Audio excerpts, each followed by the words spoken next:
Hello friends! Today I wanted to introduce you to my new toy.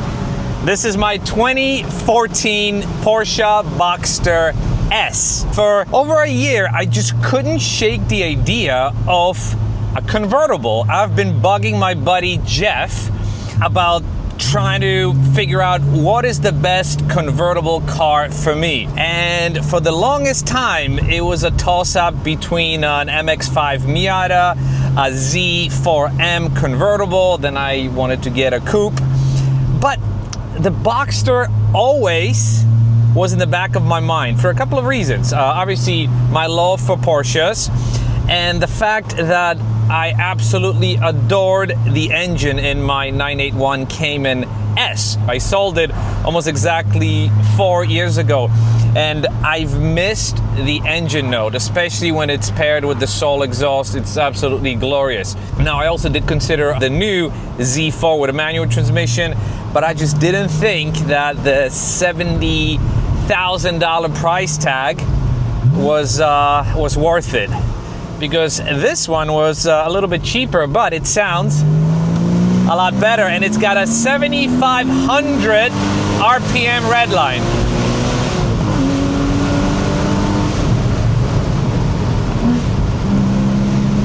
Yes, it is a lot slower than my 911 Carrera T that's been tuned and all of that stuff. But there's something special about this naturally aspirated 315 horsepower engine. The way it delivers power is very linear, and at the end of the day, I'm a sucker for this noise. That's what did it. That's what absolutely did it. How can you get tired of this noise? So this is it. This is what the car looks like in all of its glory. Dark blue metallic is the official paint color. When it comes to the options, it is pretty bare bones because it doesn't even have heated or cooled seats. Doesn't have a sport chrono, which means it doesn't have auto rev matching, but it does come with PSE, so Porsche Sport Exhaust. It also comes with X73 Sport suspension, which includes upgraded shocks, springs, and sway bars straight from Porsche. It also comes with these optional Carrera Classic wheels, which I actually am a big fan of. I didn't think I would like them. I actually photoshopped a couple of different wheels on the car. I am stunned at how much I like this setup. Look at this open roof experience. You can hear everything, you can feel the wind. If you drop the windows, which probably I shouldn't because you won't hear it, you've got wind flowing through your hair. It's absolutely amazing. It's sort of like a motorcycle experience, but a lot safer. Now, I got really lucky with purchasing this car because I bought it from the original owner, and the person bought it on my birthday in May 2014, which I took as a sign. The car also has 19,000 miles and is absolutely mint. Now, when it comes to what the owner did to the car, it was very little. The car doesn't even have tints. He did install this little divider, which I will be replacing with something different. I already ordered it. There will be some videos on it. He also has this pretty awful K40 radar detector system. Maybe it was popular back in the day. Right now, you know, you've got these two lights front and back. It doesn't really work well. I would never trust it, but it's there for some peace of mind. I will be disabling it because I think the little plate thing in the front is a magnet for police. Speaking of plates, the front plate has been drilled. So let's see what's under there. I just registered the car, but I purposely didn't take the plastic thing off because I really wanted to be surprised. Moment of truth. Ooh. One hole, second hole, third and fourth. And then there's some dust here and some clear coat scraping. Let's see if this thing can come off. Oh, look at that.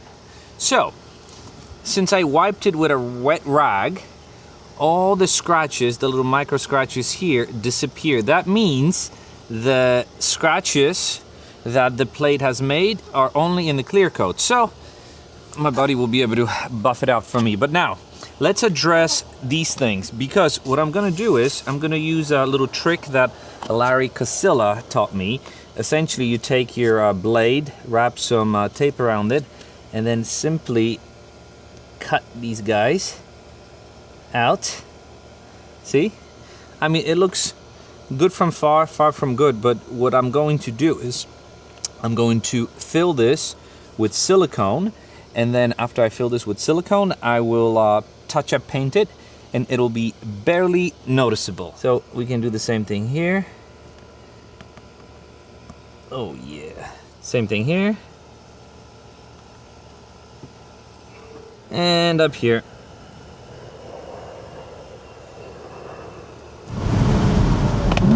Now, comparing this car to my Cayman, I have to say that two cars are very similar. They handle very similar. This one also has a sport exhaust from the factory, what the Cayman didn't have. But the Cayman did have a soul muffler, which I will be installing in this car. Even though I do like the sound of the PSE, it's still not loud enough. I do want some of these crackles in sport mode, because right now they're a little muffled. But ultimately, the two main reasons why I chose this car are the following. One, I absolutely fell in love with the way it looks. Yes, the Spider looks a little better with the humps, but don't even get me started on the manual roof. With this car, I can get to my job, and check this out. With the press of a button, I can do that, but obviously I prefer the roof down, so let's take it down. And two, the previous owner of this car was one of the best sellers I had the pleasure of dealing with. Great to communicate with, but he also had a stack of records to hand to me, the original window sticker. He also told me that he's only driven this car in the rain once, and I do believe him, and I'm going to show you what this car looks like underneath. Actually, never got under there. I kind of crawled in there, so we're going to experience this firsthand. He kept really, really good care of it, and I'm really, really happy that I get to take over that responsibility. But now let's get it up on the lift and let's see what's underneath. Oh, so one thing I didn't mention is that this car does not have a backup camera. So I have to rely on the old school skill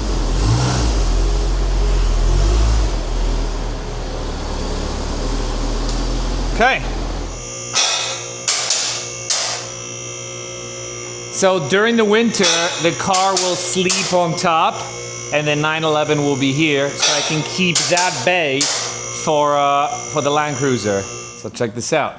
You're gonna see my first-hand reaction. Yes, I've been underneath the car, and I did see the exhaust and how clean the transmission and everything was, but this is just on another level. So this is a 19,000 mile vehicle, and as you can see underneath, it looks pretty brand new. It is so incredible to see how clean it is. This is a view from the bottom, and a telltale sign that it's never been driven in snow or rain. The exhaust clamps and the exhaust nuts and bolts that are 12 years old are still virtually brand new.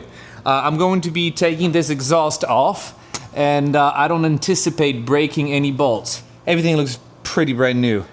It's crazy. It's absolutely crazy to see how good this car looks. Underneath, no issues. In the front, I know there is some scraping.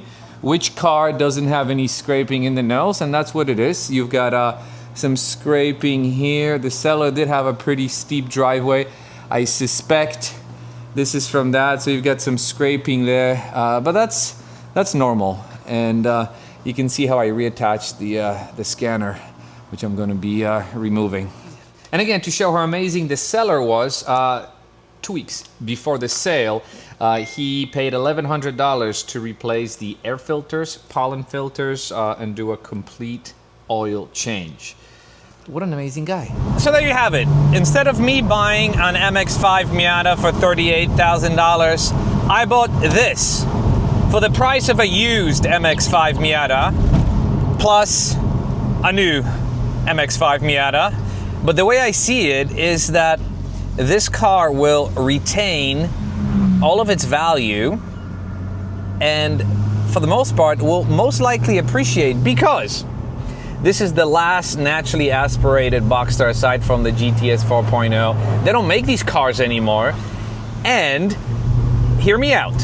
With the new GT3 Sport Coupe coming out, which is the convertible GT3, which will be completely unattainable. Yes, they will build a ton of them, but you'll be able to get into it for around 300K. People will realize that they do want naturally aspirated engines with an open roof, and I think the 981 generation, especially the S and the GTS, will be the cars to get and will continue to appreciate.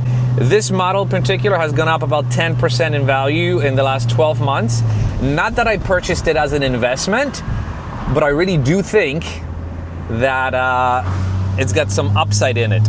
My idea is to hold on to it for at least a year and experience it, although the way I feel about it right now is I kind of don't want to give it up. You saw it, you heard the sound, you saw what it looks like on the outside, you saw what it looks like underneath. It is virtually a brand new car. I plan on preserving it and keeping it as original as possible. I don't plan on modifying it that much, and I kind of don't want to drive it in the rain. Call me crazy, but I can't believe I'm going to own a car like this that I'm going to baby. The car is absolutely perfect for me the way it is. I want to preserve it the way it is, and yeah, just loving it. And I'm so fortunate to be able to have not only this but also my my 911. Best of both worlds.